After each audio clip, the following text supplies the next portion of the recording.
అవుతానంటే అది కుదరని పని ఇప్పుడున్న ఈ సమాజంలో. సో సమాజాన్ని బట్టి కూడా మనకి ఆలోచనలు మారిపోతుంటాయి. ఇప్పుడు శంకరాచార్యులు, వివేకానంద వాళ్ళు ఉన్న సమాజం అప్పుడు వేరు, కానీ ఇప్పుడు సమాజం వేరు. సో ఇప్పుడున్న భౌతిక ప్రపంచం, ఇప్పుడున్న మనుషులు ఇదంతా వేరు. ఈ రోజుల్లో ఆత్మ అనే పదం నాకు తెలిసి దాన్ని తెలుసుకోవాలని జిజ్ఞాస ఏ ఒక్కడికు ఉంటది, మనుష్యానం సహస్కరిస్తున్నట్టు. సో కాబట్టి ఏంటంటే ఇప్పుడున్న ఈ భౌతిక ప్రపంచంలో నా ఆర్థికంగా నా అవసరాలను తీర్చుకునేటట్టుగానే నేను ఉండాలి, లేకపోతే ఆ ప్రశ్నలన్నీ శివప్రసాద్ కేసావా? ఎవరండి?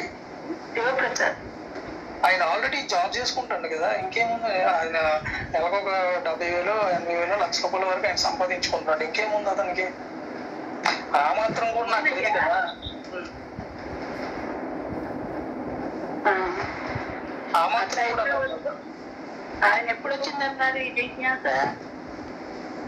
ఏమో నేను అంతకేం అడగలేదు. అతను ఒకసారి మాట్లాడి ఆ తర్వాత కమలమ్మ గారు ఫోన్ చేసి ఎవడమ్మా వేస్ట్ ఫీల్ అన్నాడు అంటే ఇంక అప్పటి నుంచి సర్లే అని చెప్పి నేను మాట్లాడడం మానేశాను. ఇంక అప్పటితో అంటే నేను ఇలాగే అడిగాను అతని ప్రశ్నలన్నీ. అంటే అతను కూడా యంగేజే కదా, నేను యంగేజే కదా, యువకులమే కదా అని చెప్పి నేను అడిగాను. చాలా చాలా లోతుగా అడిగితే ఆయన ఏంటి కమలమ్మ గారికి ఫోన్ చేసి ఎవడమ్మా ఈ కార్తీక్ ఈ వేస్ట్ ఫీల్ అని అన్నాడంట. సర్లేరా బాబు, నీకు బ్రహ్మజ్ఞానం ఎక్కడ తెలిసింది? నన్ను వేస్ట్ ఫీల్ అన్నావంటే నువ్వు నన్ను తిట్టినా నాలో ఆత్మ తిట్టినా, నీకు ఆత్మజ్ఞానం ఉన్నప్పుడు నన్ను తిట్టినా నిన్ను నువ్వే తిట్టుకునేటట్లేదే అని చెప్పి నేను అప్పటి నుంచి ఇంకా నాకు అందుకే ఒకప్పుడైతే నేను ఏదో ఆశ్రమానికి వెళ్దాం, గురువులు కలుద్దాం, ఏదో చేద్దామని ఉండేది. కానీ అనిపించింది ఇంకెక్కడికి బయట గాలి బిగదీస్తే ఒక్కబోస్తుంది. కార్తీక్ గారు బాగున్నారా? ఆంజనేయులు గారు బాగున్నారా? పొద్దున్న మా నా పక్కన కూర్చున్నారు సత్యనారాయణ రాజు గారు. ఆయన దృష్టి మీద దృష్టి పెట్టమంటాడండి. ఇప్పుడు మీలో ఉన్న దృష్టిని కనుక్కోమంటాడు. అదే చిరాకాశ, అది చిత్తాకాశ అంట, అదే చిరాకాశం అవుతుందట. మీరు అలా దృష్టి మీద దృష్టి పెడుతూ కూర్చుంటే 24 గంటలు. ఇప్పుడు ఆయన అంటాం ఏంటంటే, ఇప్పుడు మీరు అలా ఉన్నారనుకోండి, అలా ఉన్నారనుకోండి, ఉండగానే మీకు మీ అమ్మగారు మీ నాన్నగారు జ్ఞాపకం వచ్చారనుకోండి, రాగానే మీ నాన్నగారు కనపడుతున్నారా లేరా? కనిపిస్తారు. అది ఎక్కడ కనబడుతున్నారు మీకు? ఈ ఆజ్ఞా చక్రం దగ్గర కనబడతారట. అక్కడ చిత్తాకాశం ఉందిట. మీరు టీవీ చూస్తున్నప్పుడు బొమ్మలు చూడకుండా ఆ టీవీ తెర చూడగలిగితే మీకు అది దృష్టి మీద దృష్టి పెట్టినట్టుట. ఇప్పుడు బొమ్మలు ఆగిపోయినప్పుడు టీవీ తెర చూస్తున్నాక కదలకుండా ఎలా ఉంటుంది? అట్లాగే బొమ్మలు పడుతున్నప్పుడు కూడా మీరు బొమ్మలు పట్టించుకోకుండా ఆ టీవీ తెరనే, అదే మీ స్వరూపంట అని ఆయన చెప్పాడు. వాళ్ళ ఇంటికి వెళ్ళా, 2 పుస్తకాలు ఇచ్చాడండి. భీమవరం బ్రహ్మమ్మ, మీకు తెలుసుగా బ్రహ్మమ్మ ఛానల్, బ్రహ్మం టీవీ. ఆయన తమ్ముడే ఈ సత్యనారాయణ రాజు గారు. ఈమెను చూస్తే ఆమెను చూడక్కల చక్కగా ఒకే ప్రింట్లో ఉన్నారు. వాళ్ళ అమ్మ ఉందండి 90 ఏళ్ళుట. గంట సేపు స్నానం చేస్తుందిట. ఆమెనేం కదిలించవాకండి అన్నాడు. సరే సార్, అమ్మగారు మాట్లాడుతున్నారు, తర్వాత మాట్లాడండి. అమ్మగారు నమస్కారం. అమ్మగారు జయ మాతాజీ. నిన్న మీరు చెప్తూ వదిలేశారు చూడండి, సాక్షిత్వం ఉన్నదేమో ఆలోచించండి అని. మీరు దుర్గామాత గారండి, సాక్షిత్వం ఉందేమో విచారించమన్నారు నిన్న. మీరు సాక్షి అంటున్నారు, మీకు సాక్షిత్వం ఉందేమో విచారించండి అన్నారు. మరి కనపడుతూనే ఉందిగా అమ్మా ఈ రూపనామాలు. ఇవన్నీ చూస్తున్న వాడు సాక్షి కాక ఏమవుతాడు?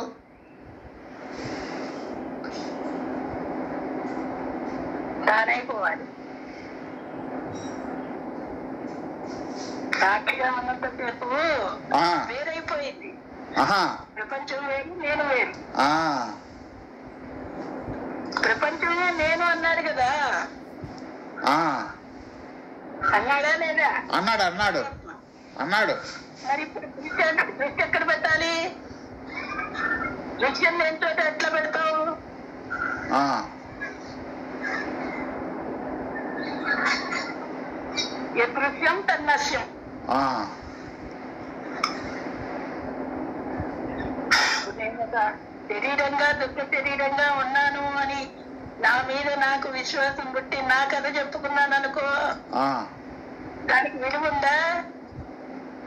లేదు. ఆ విలువ ఎంతసేపు? దుర్గ ఉన్నంతసేపే. ఆ, ఇప్పుడు దుర్గ చెప్పే మాటలు కాదు ఇవి.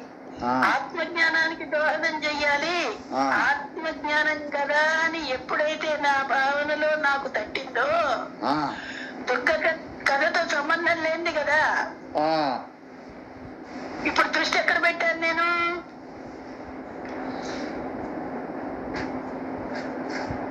ఆత్మ దృష్టి మీద పెట్టానా లేదా? పెట్టారు. మరి ఇప్పుడు దృష్టి మీద దృష్టి పెట్టమంటే ఏంటి?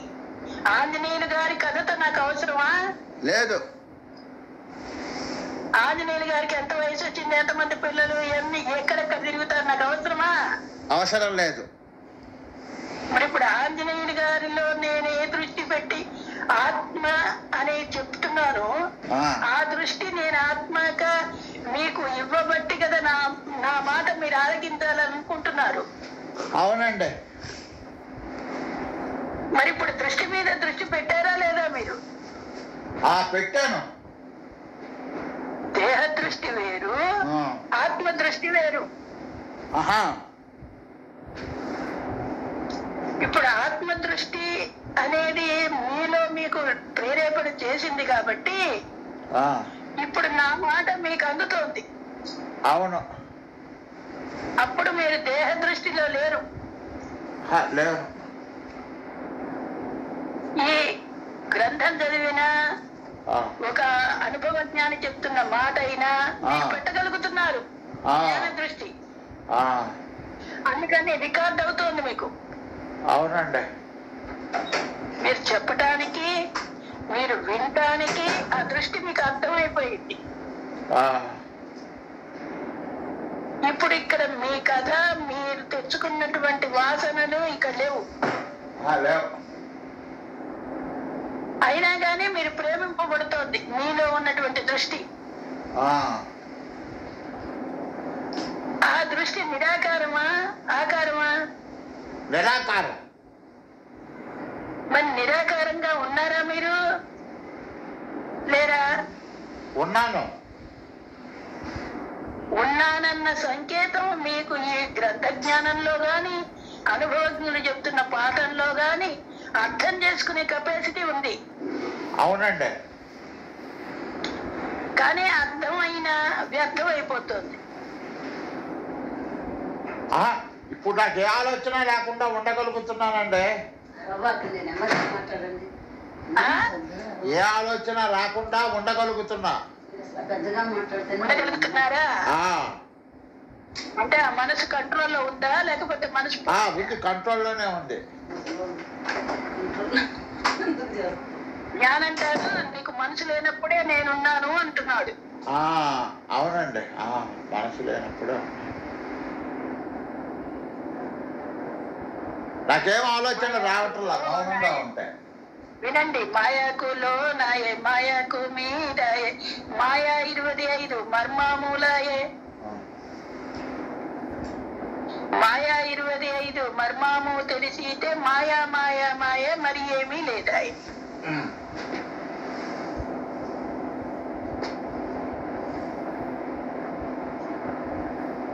24 గంటలు దేహ దృష్టి పెట్టుకొని మాట్లాడే మాటకి నేను ఆత్మని అనే దృష్టితోటి దేహం ఉన్నప్పటికీ ఈ దేహంలో వెలుగుతున్న సంసార కథ నడుస్తున్నప్పటికీ విషయం పట్ల ఆసక్తి గాని, శ్రద్ధ గాని, భావన గాని అందనటువంటి అనుభవం జ్ఞానోన్ముఖం అయితే ఇవన్నీ ఒక లెక్క కింద ఉండవు. అవి భావన చేస్తే వచ్చేవి కాదు. అవి ఆటోమేటిక్ గా తెల్లవార పొద్దుగుకలాగా నడిచిపోతాయి అవి.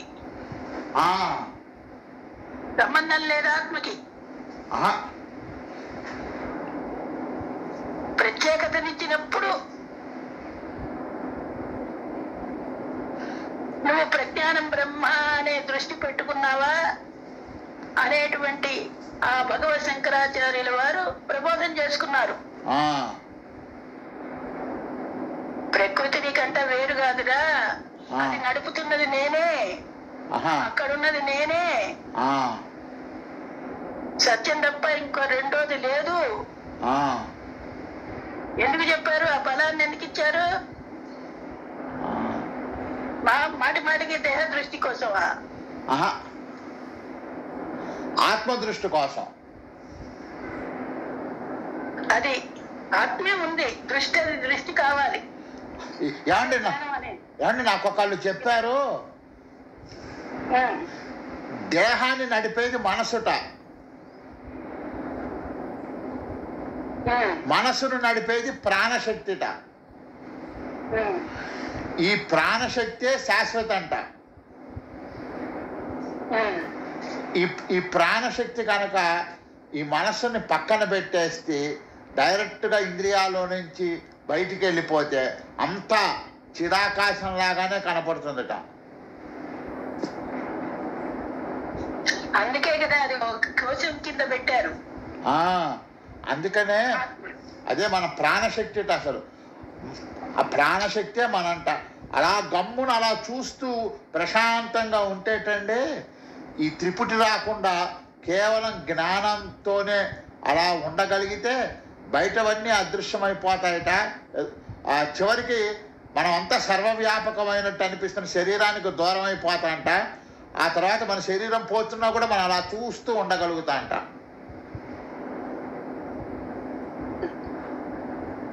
కార్తీక్ విన్నావా? విన్నావా? టాటా టాటా అనుభవం లేదు. టారు వాడుతున్నాడు పాపం. అంతేనండి, కాకపోతే టైం పడుతుంది. సర్వం కర్మ అఖిలం పార్థ జ్ఞానే పరిసమాప్తి అంటారు శాస్త్రం. ఇది ఒక రోజులో రాదుటమ్మా, ఇది ఒక్క రోజులో రాదుట. కొన్ని ఏళ్ళు పడుతుందిట, కొన్ని జన్మలు కూడా పట్టచ్చుట. మన కనుక పరిశుద్ధమైతే గంటలో వచ్చేస్తుందిట, ఒక్క రెప్పపాటులో వస్తుందిట. వస్తే లేకపోతే కొన్ని జన్మలు పడుతుందిట. విద్యారణ్యుల వారి శిష్యుడు రామనాథం గారు. అట్లాగండి. ఆ రామనాథం గారు చెప్పింది పువ్వు. విద్యారణ్య స్వామి శిష్యుల వేదాంత పంచదశి రాశారు ఆయన. విద్యారణ్యులు అంటే ఆయన ఎప్పుడండి 8వ శతాబ్దం 12-13 శతాబ్దంలో పొందాడు. అంటే 1300 సంవత్సరంలో పొందాడు. ఈయన నిన్న మొన్నటి అతను కదా. విద్యారణ్య స్వామి అంటే ఎప్పుడు విద్యాప్రకాశ్ గారు కాళహస్తి ఆయన. సరే సరే సరే సరే. కాదు కాదు అక్కడ పేరుందిలే. రామనాథం గారి గురువు గారు అదేంటి చెప్పారు. రామనాథం గారు చేసిన కృషిలో ఆయన తెలుసుకున్న విషయాన్ని చాలా నాకే రాలేదు అనుభవం, నీకు ఎట్లా వచ్చిందని ప్రశ్నించారు ఆయన. ఉప్పు చెట్టు నుంచి నిండినంతలో ఆత్మజ్ఞానం పొందొచ్చు అని.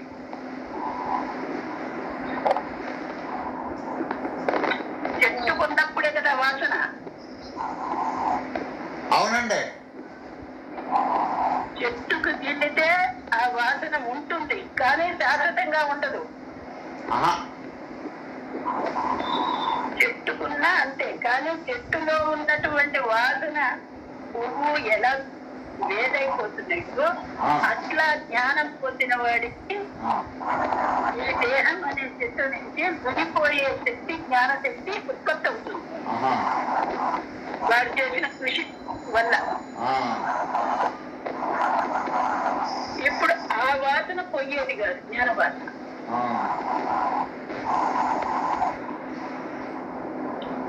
సంఘదోషం నిర్మాణ మోహ చిత్త సంఘదోష అధ్యాత్మ నిత్య వినివృత్త కామ. భగవద్గీతలో చెప్పిన మాట. ద్వంద్వై వినిర్ముక్తై కామ అంటే అర్థం చేసుకోవాలి కదా, విషయం వృత్తి రూపంలో ఉంటే కామమే అవుతుంది.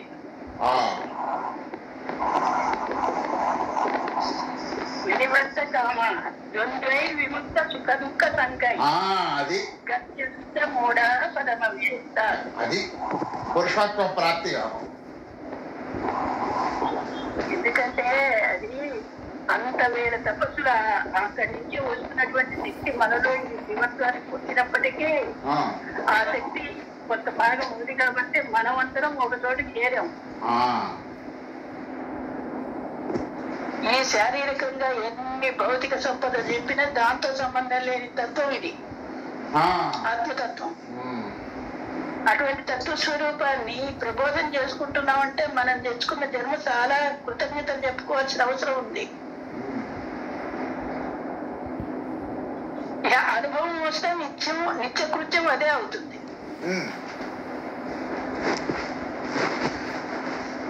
అందుకే చెప్పారు నిత్యానందం పరమ సుఖం.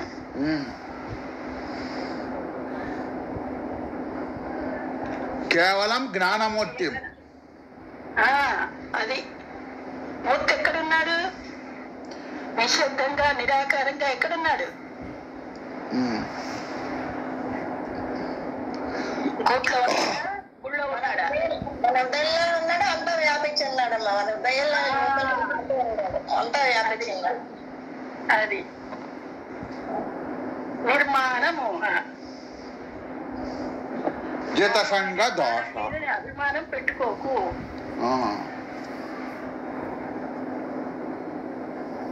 అభిమానం ఉంటే అహంకారం ఉంటుంది. ఒకటి తీస్తే ఒకటి ఉంటుంది, రెండు పోవాలి. అప్పుడు ద్వంద్వై విముక్తై